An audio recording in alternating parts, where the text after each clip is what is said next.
चौथे टेस्ट मुकाबले के पहले दिन भारतीय गेंदबाजों के सामने ढेर हुए इंग्लिश बल्लेबाज, लेकिन इसके बाद जो रूट ने शतक ठोक कर कराई इंग्लैंड की वापसी। नमस्कार दोस्तों, स्वागत है आपका एक बार फिर हमारे चैनल में।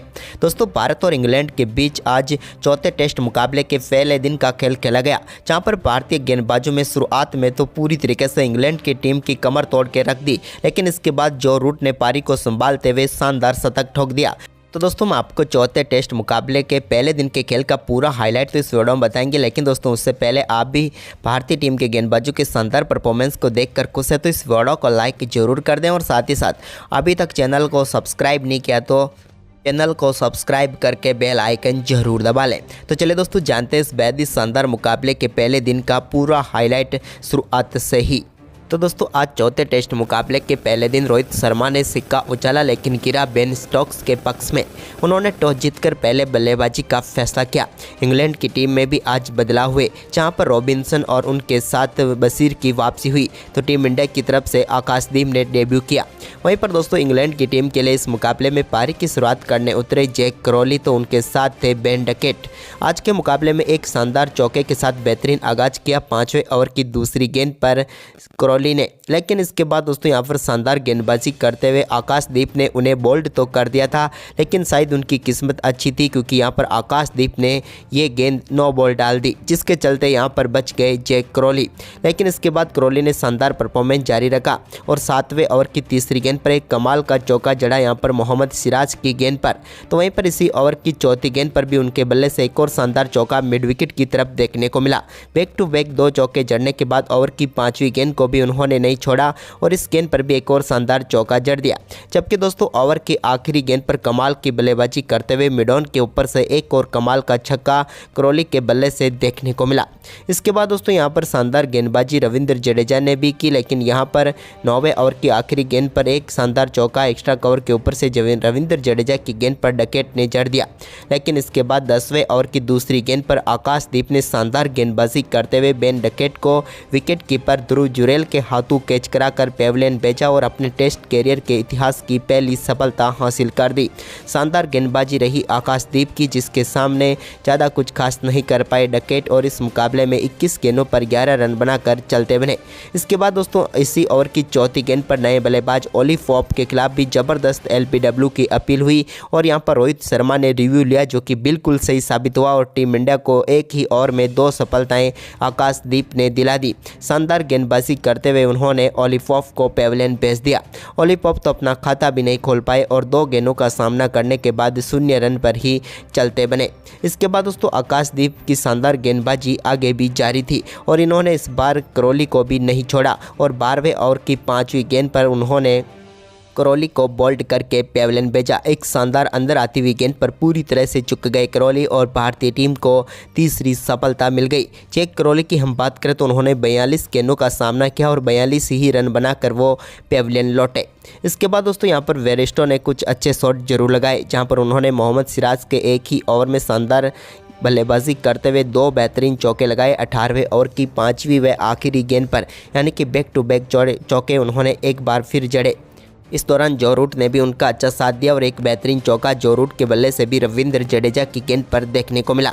तो वहीं पर इसके बाद दोस्तों, जॉनी बेयरस्टो के बल्ले से 20वें ओवर की चौथी गेंद पर एक और कमाल का शॉट देखने को मिला और डीप मिड विकेट के ऊपर से उन्होंने गेंद को सीधे 6 रनों के लिए स्टैंड में डिपॉजिट कर दिया।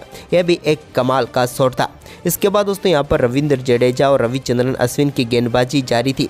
इसी बीच रविचंद्रन अश्विन के ओवर में एक बेहतरीन चौका 22वें ओवर की पहली गेंद पर जड़ दिया जॉनी बेयरस्टो ने, जहां पर उन्होंने गेंद को लेट कट के जरिए चौके के लिए भेजा।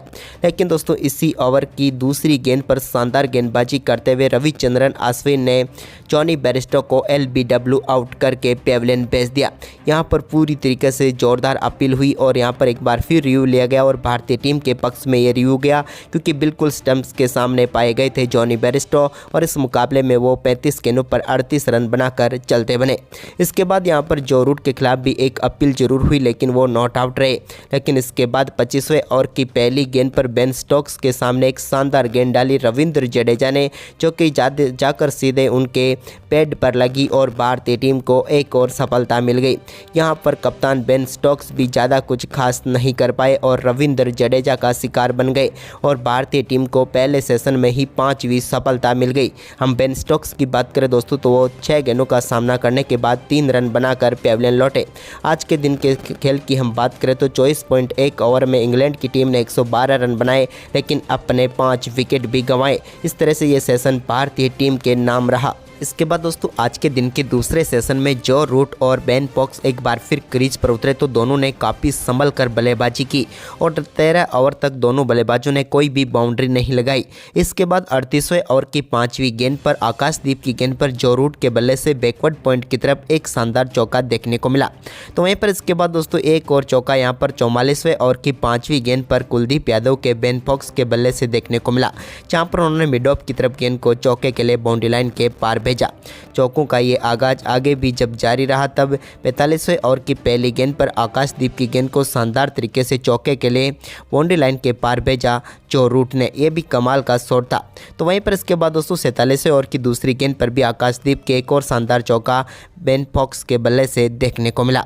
इसके बाद दोस्तों शानदार बल्लेबाजी करते हुए 49वें ओवर की 5वीं गेंद पर सिंगल के साथ अपना बेहतरीन अर्धशतक जो रूट ने पूरा कर लिया।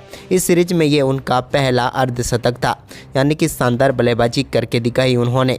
तो वहीं पर इसके बाद 54वें ओवर की तीसरी गेंद पर कुलदीप यादव के एक और शानदार चौका लगाने में कामयाब हुए जो रूट एक्स्ट्रा कवर की तरफ। तो वहीं पर इसके बाद 57वें ओवर की चौथी गेंद पर भी उनके बल्ले से एक और शानदार चौका देखने को मिला।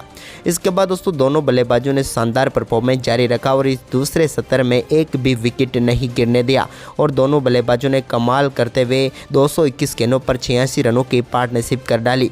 इस सेशन की हम बात करें तो 36.5 ओवर में 86 रन बने, जबकि इंग्लैंड ने कोई विकेट नहीं गंवाया। तो ये सेशन इंग्लैंड की टीम के नाम रहा पूरी तरह से।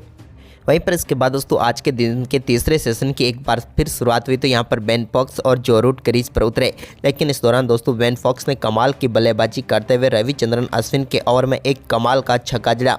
तो वहीं पर इसके बाद अगली 2 गेंदों पर उनके बल्ले से और कमाल के शॉट देखने को मिले और 2 शानदार चौके जड़े। लेकिन इसके बाद 68वें ओवर की चौथी गेंद पर यहाँ पर मोहम्मद सिराज ने बेन स्टोक्स को रविंद्र जडेजा के हाथों कैच कराकर पेविलियन भेजा, जिन्होंने 126 गेंदों पर 47 रनों की पारी खेली। तो वहीं पर इसके बाद टॉम हार्टली क्रीज पर उतरे तो उन्होंने भी 73वें ओवर की 5वीं गेंद पर कमाल की बल्लेबाजी करते हुए मिड विकेट के ऊपर से एक कमाल का छक्का रविचंद्रन अश्विन की गेंद पर जड़ा। तो वहीं पर इसके बाद उसने यहाँ पर एक और शानदार चौका 76वें ओवर की दूसरी गेंद पर टॉम हार्टली के बल्ले से देखने को मिला।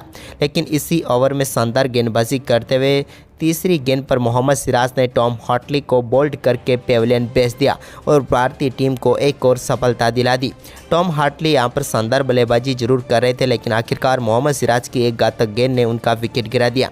उन्होंने 26 गेंदों पर 13 रन बनाए।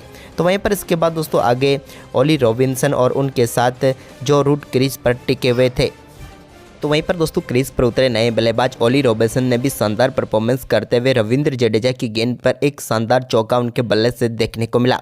तो वहीं पर इसके बाद शानदार बल्लेबाजी कर रहे जो रूट ने भी 84वें ओवर की आखिरी गेंद पर एक शानदार चौके के साथ अपना बेहतरीन शतक पूरा कर लिया। टेस्ट कैरियर में इनका ये 31वां शतक था। रूट की कमाल की बल्लेबाजी देखने को मिली। तो वहीं पर इसके बाद 87वें ओवर की आखिरी गेंद पर एक और कमाल का छक्का स्लॉग स्वीप के जरिए देखने को मिला रॉबिन्सन के बल्ले से, जहां पर उन्होंने गेंद को सीधे स्टैंड में डिपॉजिट कर दिया। वहीं पर इसके बाद दोस्तों आज के दिन के खेल को आखिरी ओवर में ले जाकर शिफ्ट कर दिया। लेकिन दोस्तों आखिरी ओवर में भी शानदार बल्लेबाजी रही यहाँ पर इंग्लैंड के बल्लेबाजों की और संभल कर बल्लेबाजी की। आखिरी ओवर के तीसरी गेंद पर भी एक शानदार चौका रॉबिन्सन के बल्ले से देखने को मिला। हालांकि टीम इंडिया की तरफ से आखिरी ओवर यशस्वी जायसवाल ने डाला था, क्योंकि वो एक शानदार स्पिनर है जो यहाँ पर गेंदबाजी करते हुए नजर आए। लेकिन उनके ओवर में रॉबिन्सन ने एक चौका जरूर लगाया। इंग्लैंड की टीम ने आज के दिन के खेल की समाप्ति तक 90 ओवर में 302 रन बनाए और अपने 7 विकेट गंवाए।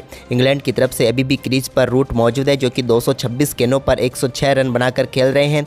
तो वहीं पर दूसरी तरफ रॉबिन्सन भी 60 गेंदों पर 31 रन बनाकर क्रीज पर मौजूद है। वहीं पर 89 गेंदों पर 57 रनों की पार्टनरशिप हो चुकी है 8वें विकेट के लिए इन दोनों बल्लेबाजों के बीच। यानी कि जैसे तैसे करके शुरुआत खराब होने के बावजूद भी इंग्लैंड की टीम ने आखिर तक दिन को बेहतरीन तरीके से बना दिया। आज के 3 सत्र की हम बात करें तो एक भारत के नाम रहा तो एक इंग्लैंड के नाम, जबकि आखिरी सत्र दोनों टीमों के बीच शेयर किया गया। यानी कि दोस्तों इस समय मुकाबला बराबरी पर खड़ा हुआ है। तो दोस्तों आपको क्या लगता है दूसरे दिन टीम इंडिया इस मुकाबले में और जोरदार वापसी करेगी? आप हमें अपनी राय कमेंट बॉक्स में जरूर दें और साथ ही इस वीडियो को ज़्यादा से ज़्यादा शेयर जरूर करें। धन्यवाद।